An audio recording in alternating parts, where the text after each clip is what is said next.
Hello guys, জিকেছ ব্লগলৈ স্বাগতম জনাইছো। আজি মই উপস্থিত আছো ডিগিপাৰ শ্ৰী শ্ৰী হৰি মন্দিৰৰ ৰাস মহোৎসৱত। আহকচোন আমি ৰাস মহোৎসৱ উপভোগ কৰোঁ।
এবাৰ ডিগিপাৰ ৰাসত বহুত মানুহৰ সমাগম হোৱা দেখা গৈছে।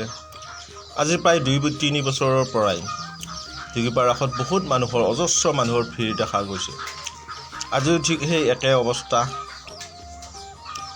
2 কিলোমিটাৰমান দূৰৰ পৰাই গাড়ী জাম লাগি গৈছে। ৰাস্তা আহি গৈছে, বাইক গাড়ী অজস্ৰ জাম লাগি গৈছে। ইফালে মীনা বজাৰ চলি আছে। এইবাৰ মীনা বজাৰো আহিছে। মীনা বজাৰতো মানুহৰ অজস্ৰ ভিৰ দেখা গৈছে। আপোনালোকে সকলোৱে ডিগিপাৰ ৰাস চাবলৈ আহক। আৰু ভিডিঅ'টো পাৰিলে লাইক ছাবস্ক্ৰাইব কৰি দিব আৰু পাৰিলে শ্বেয়াৰ কৰি দিব। এবাৰ সকলোৱে আহক যাতে ডিগিপাৰ ৰাস চাবলৈ, ইয়াত ইমান ধুনীয়া ৰাস হয়। সকলোৱে আহক।